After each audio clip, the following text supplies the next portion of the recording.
দিন করি, সান্ত্বনা জাগ্রত করি। আচ্ছা ঠিক আছে, যেহেতু তুমি কারিউল কোরআন দিয়েছো, আজ আমার বেরিয়ান্সের অডিটোরিয়ামের প্রোগ্রামে তোমার এই কারিউল কোরআনের তেলাওয়াত করবে, আর আমরা বসে বসে বকপান করে করে তোমার কারিউল কোরআনের তেলাওয়াত শুনবো। বিশ্বের দরবারে সোভিয়েত ইউনিয়নের রাষ্ট্রপতি কোরআন কারীমকে ইনসাফ করতে চায়, কোরআনকে অবমাননা করতে চায়, কোরআনকে তাওহীদ করতে চায়। জামাল আব্দুল নাস রাজি হয়ে গেলেন, ঠিক আছে নাই হবে। সবাই জান্নাত কামরায় চলে গেলেন। তখন মিশরের রাষ্ট্রপতি জামাল আব্দুল নাস কাজী আব্দুল বাসিতের রুমে প্রবেশ করলেন, আর গিয়ে বললেন, হে কাজী আব্দুল বাসিত, সোভিয়েত ইউনিয়নের রাষ্ট্রপতি আল্লাহর কালামের তাওহীদ করতে চায়, বিশ্বের দরবারে আল্লাহর কালামের বেইজ্জত করতে চায়, অসম্মান করতে চায়, অবমাননা করতে চায়। হে কাজী আব্দুল বাসিত, আজ সোভিয়েত ইউনিয়নের সরকারি অডিটোরিয়ামে বেরিয়ান্সের প্রস্তুতিতে ডান্সের প্রোগ্রামে তোমার শরীরে যত শক্তি আছে, তোমার কণ্ঠে যত আওয়াজ আছে, সমস্ত শক্তি একত্রিত করে আর এই কণ্ঠের আওয়াজকে উজাড় করে আল্লাহর কালামকে এমনভাবে তেলাওয়াত করবা, এমনভাবে তেলাওয়াত করবা যাতে বিশ্বের দরবারে আল্লাহর কালামের শান, আল্লাহর কালামের মান, আল্লাহর কালামের মাকাম আরো বৃদ্ধি পায়, আরো বৃদ্ধি পায়, আরো বৃদ্ধি পায়। আল্লাহু আকবার, আল্লাহু আকবার। আর আব্দুল বাসিত ইবনে আব্দুল সামাদ বলেন, ঠিক আছে আমি চেষ্টা করব। সারাদিন চলে গেল, যখন রাত হয়ে গেল, সোভিয়েত ইউনিয়নের রাষ্ট্রপতির সরকারি অডিটোরিয়ামে বেরিয়ান্সের প্রোগ্রাম প্রস্তুত।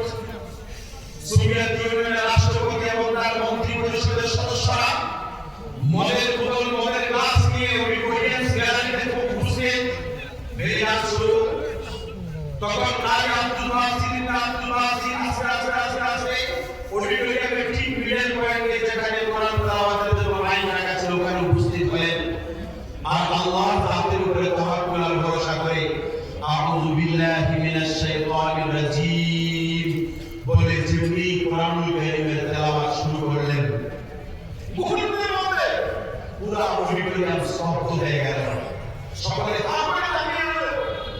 এইদিকে কাজী আব্দুল বাসিত ইবনে আব্দুল সামাদ তার শরীরের সমস্ত শক্তিকে একত্রিত করে, তার কণ্ঠের সমস্ত আওয়াজকে উজাড় করে আল্লাহর কালামকে এমনভাবে তেলাওয়াত করতে শুরু করলেন, এমনভাবে তেলাওয়াত করতে শুরু করলেন। আস্তে আস্তে আস্তে আস্তে সোভিয়েত ইউনিয়নের রাষ্ট্রপতি এবং তার মন্ত্রী পরিষদের সদস্যরা কিছুক্ষণ পরে দেখা গেল তাদের চোখ দিয়ে ঝরঝর করে পানি পড়া শুরু হয়ে গেল। কিছুক্ষণ পরে তাদের হাত থেকে মদের বোতল পড়ে ভেঙে চুরমার হয়ে গেল, মদের গ্লাস পড়ে ভেঙে চুরমার হয়ে গেল। এইদিকে কাজী আব্দুল বাসিত মন ভরে আল্লাহর কালামের তেলাওয়াত চালিয়ে গেলেন। আল্লাহু আকবার। একটা সময় গিয়ে কোরআনুল কারীমের তেলাওয়াতের সমাপ্তি ঘটল, সমস্ত ওলি দর্শকরা বের হয়ে গেল। মিশরের রাষ্ট্রপতি জামাল আব্দুল নাস কারীকে সোভিয়েত ইউনিয়নের রাষ্ট্রপতিকে জিজ্ঞাসা করছে, রাষ্ট্রপতি মহোদয়, আমার কারী যে ভাষায় কোরআনের তেলাওয়াত করেছেন আপনি কি ভাষা জানেন? সোভিয়েত ইউনিয়নের রাষ্ট্রপতি বললেন, না আমি তো এই ভাষা জানি না। তখন প্রশ্ন করলেন, আমার কারী যে ভাষায় কোরআনের তেলাওয়াত করেছেন এই ভাষার অর্থ সারাংশ কি আপনি বুঝলেন? তিনি বললেন, না তার অর্থ এবং সারাংশ কিছুই বুঝলাম না। তখন জামাল আব্দুল নাস প্রশ্ন করলেন, রাষ্ট্রপতি মহোদয়, আমার কারীর তেলাওয়াতের ভাষাও বুঝলেন না, তার অর্থ সারাংশ বুঝলেন না, তবে আপনাদের চোখ দিয়ে পানি পড়লো কেন? আপনারা কান্না করলেন কেন? আপনাদের হাত থেকে মদের বোতল পড়ে ভেঙে চুরমার হয়ে গেল কেন?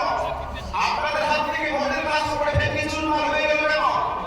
সোভিয়েত ইউনিয়নের রাষ্ট্রপতি সেদিন সেই অডিটোরিয়ামে বসে মিশরের রাষ্ট্রপতি জামাল আব্দুল নাস বলেছিলেন, জামাল আব্দুল নাস, আসলে বিশ্বের দরবারে তোমাদের এই ধর্মগ্রন্থ কোরআনকে ইনসাফ করার জন্য, অপমানিত করার জন্য আমি প্রোগ্রামের আয়োজন করেছিলাম, কিন্তু তোমার এই কারী এক অজানা ভাষায় যখন তার তেলাওয়াত আবৃত্তি শুরু করলো, হঠাৎ কোথা থেকে দাঁড়িয়ে এক অজানা হাওয়া এসে অন্তরের মধ্যে ধাক্কা লাগলো, কেমন জানি এক শান্তির অনুভূতি হলো।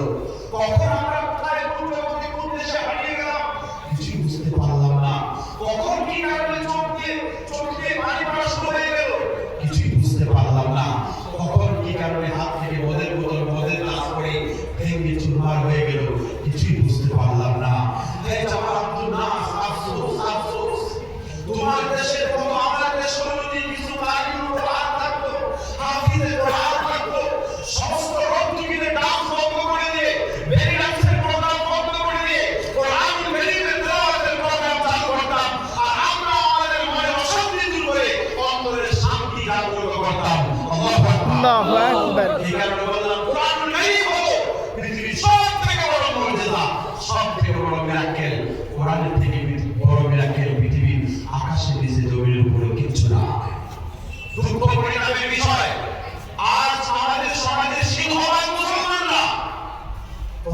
কোরআনকে সেই অর্থে ভালোবাসে না।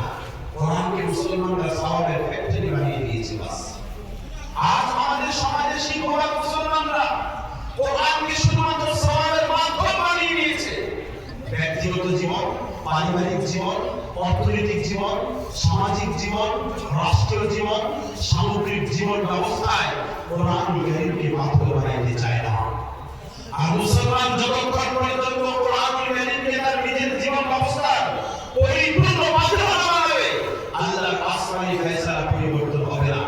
এই মাদ্রাসা, এই মসজিদ, এই আলেম ওলামা, এই তাবলীগ, এই জমিয়ত ওলামা যত কাজ আছে শুধু লেবাসের জন্য নয়, বাহ্যিক বডির জন্য নয়, স্ট্রাকচারের জন্য নয়, ইসলামী কোরআনী সিফাতগুলি, গুণাবলী, অবজেক্টিভগুলি মুসলমানদের প্রত্যেকের অন্তরে অন্তরে যাতে ফিট হয়, তার পারিবারিক জীবন থেকে ব্যক্তি জীবন থেকে নিয়ে রাষ্ট্রীয় জীবন পর্যন্ত, এটাই উদ্দেশ্য।